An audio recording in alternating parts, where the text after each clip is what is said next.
Bom, pessoal, agora que a gente já conversou sobre a morfologia desses fungos, a gente vai conversar agora sobre os tipos de reprodução, tá? Então, comentei com vocês que a reprodução deles pode ser assexuada, certo? Então, não envolve a junção de gametas. Ela também pode ser chamada de vegetativa, ou ela pode ser sexuada e envolvendo, então, a junção de gametas. Primeiro, nesse vídeo, para a gente não confundir, a gente vai falar sobre a reprodução assexuada, tá? Dentro da reprodução assexuada, nós vamos ter dois tipos, tá? Então, ó, falando só da assexuada, a gente vai ter dois tipos vamos lá. Dois tipos de assexuada, tá? A gente tem uma que vai acontecer por brotamento e outra que vai acontecer por mitose, tá? Então, são coisas diferentes. Mas as duas são assexuadas, ou seja, as duas não envolvem a utilização de gametas. Então, primeiro a gente vai conversar, pessoal, sobre aquelas que acontecem por brotamento. Então, o que é o brotamento, pessoal? É quando uma parte simplesmente se destaca para formar o que antigamente a gente chamava de esporo, mas quando essa parte do brotamento, o termo mais recente utilizado é conídeo, tá? É a mesma, quer dizer a mesma estrutura, só que o termo mais correto para utilizar para essa parte da célula que se desloca é conídeo, tá? Então, os conídeos são essas estruturas reprodutoras, essas estruturas parecidas com os esporos, tá? Que se destacam da célula para atingir o meio ambiente. Então, esses conídeos, ou os esporos, eles conseguem sobreviver mais facilmente no ambiente, tá? Então, por exemplo, aqui a gente tem as hifas, tá? E essas hifas formam conidióforos. O que são conidióforos? Elas são essas estruturas, tá? Por exemplo, aqui pode ser na extremidade dessas hifas, que vão se destacar, tá? Se destacou, formou esses conídeos. Os conídeos, então, são uma estrutura, não é uma célula, tá?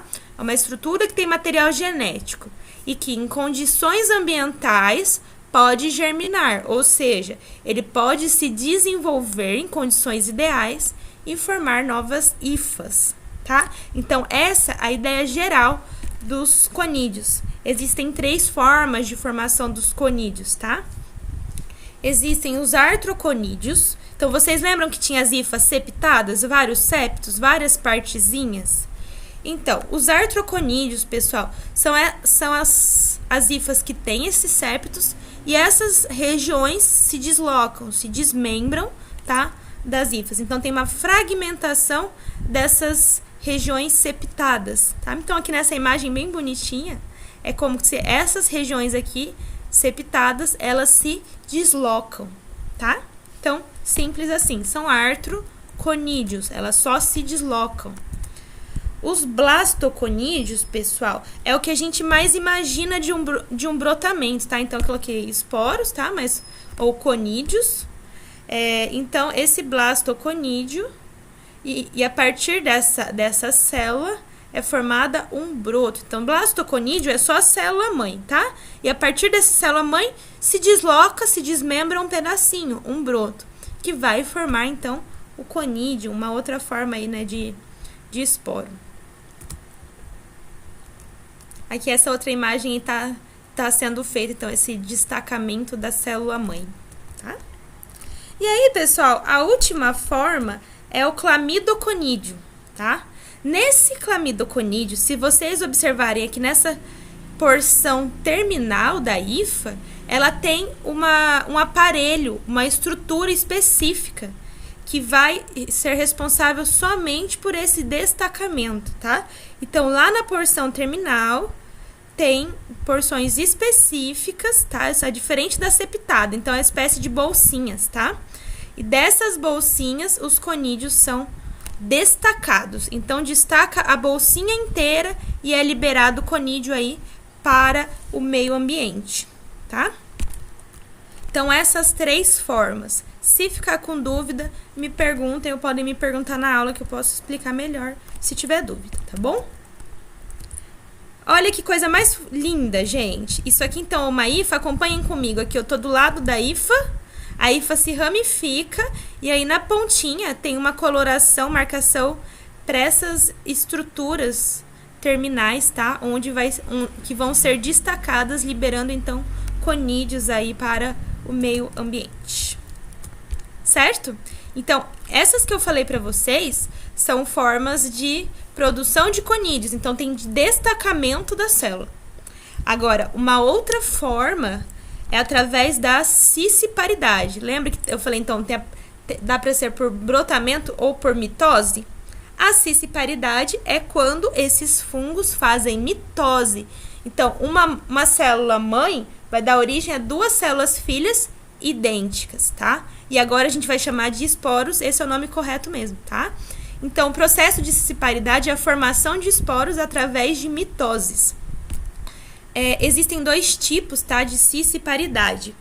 Então, ou a célula produz mitose e libera através de um saquinho, ou ela libera direto, livre, tá? Essa primeira que eu falei que libera a partir de um saquinho, essa é chamado de esporangiósporo, tá? Então, olha só, aqui tem a nossa hifa. Olha a nossa hifa aqui, ó. Na região terminal também tem estruturas sacoliformes, tá? Em formato de sacos, que é o esporângio, tá? Então, essa estrutura aqui é o esporângio, essa estrutura mais terminal. Diferente do anterior, ele não é por brotamento, certo? Ele é por mitose. Então, essa região aqui possibilita a mitose dessas estruturas, dos esporos, e esses esporos vão ser liberados ali no ambiente, tá? Então, aqui dentro tem uma clivagem do citoplasma, tem as mitoses que entram, formam os esporos, e esses esporos são liberados ali a partir das mitoses, tá? Então, esporangiósporo. Por que esse nome? Porque essa estrutura, esse saquinho chama esporângio, certo? E a gente tem a segunda forma de cisciparidade, ou seja, de mitose para formar esporos, é através do conidiósporos, tá? Então, lembra que eu falei que ou você faz a mitose dentro de um saquinho, ou você já faz e já libera no ambiente. Então, no conidiósporo, gente, essa mitose já acontece na porção terminal, tá? E aí, o que acontece? Tem uma constrição, ou seja, aperta aqui e libera, tá? Então, essa porção terminal aqui, os conídeos, tá? Eles são apertadinhos, eles têm uma constrição e libera os esporos agora para o meio ambiente. Então, a gente fala que esse anterior, o esporangiósporo, ele é endógeno. Por que ele é endógeno? Porque ele acontece dentro dos saquinhos antes de ser liberado, tá? Agora, pelos conidiósporos, ele é exógeno, porque ele é liberado direto no ambiente, ele não acontece dentro de um saquinho. Tudo bem, pessoal? Tudo certo até aqui? Então, aqui a gente viu a forma de reprodução assexuada. Falta a gente ver agora a reprodução sexuada, tudo bem? Então, fica aí, aguenta mais um pouquinho que tá acabando.